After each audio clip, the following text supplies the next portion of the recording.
Patuloy naman daw na kwestiyonin ni Senator Risa Hontiveros yung 10 milyong pisong pondong hinihingi ng Office of the Vice President para sa pamamahagi ng librong isinulat daw ni Vice President Sara Duterte.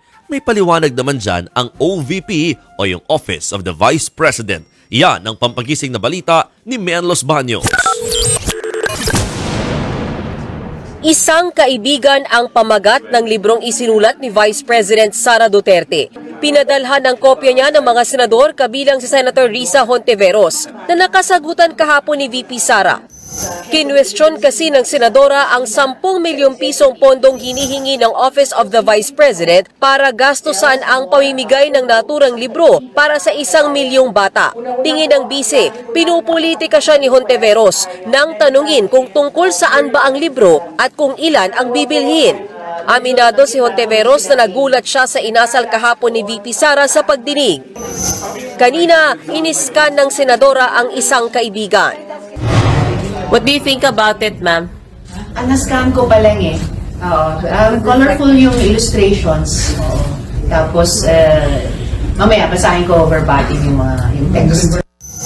Ang children's book na isang kaibigan ay tungkol sa ibong si Quago na maraming kaibigan hanggang sa hinagupit siya ng bagyo na sumira sa kanyang pugad. Yun nga lang, iniwanan siya ng kanyang mga kaibigan. Pero isang kaibigan niya ang bumalik at tinulungan si Quago na muling buuin ang kanyang pugad. Ang lesson ng libro ay pagkakaibigan at paggawa ng kabutihan sa kapwa.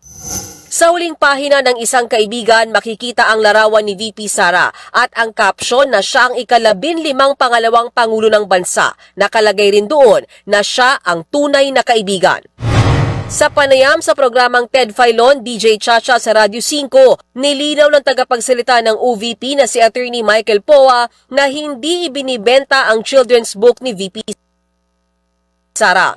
Ginagamit daw ito sa mga storytelling engagements ng bise.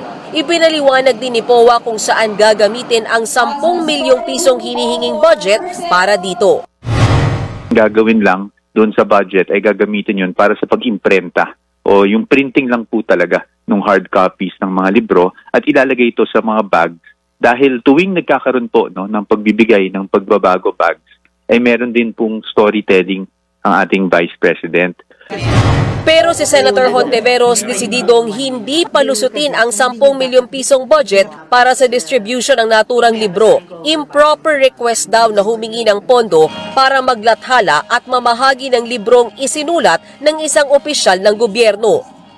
Ang punto lang kasi, textbook ba yan? Approved ba ng DepEd? Naku, kung pag-usapan natin yung textbook problem ng DepEd, yung nakaraang 2 taon, ang daming problema, di ba? 10 million. Maliit kung sa textbooks kabuang budget ng DepEd, pero hindi siya barya.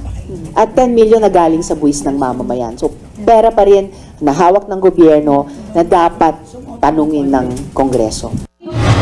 Bukod dyan, balak din ni Hontiveros na ipare-align ang alokasyon ng OVP para sa ilan nitong programa na kapareho lang ng programa ng ibang ahensya. Nagbabalita mula sa Frontline, Mian Los Baños, News 5.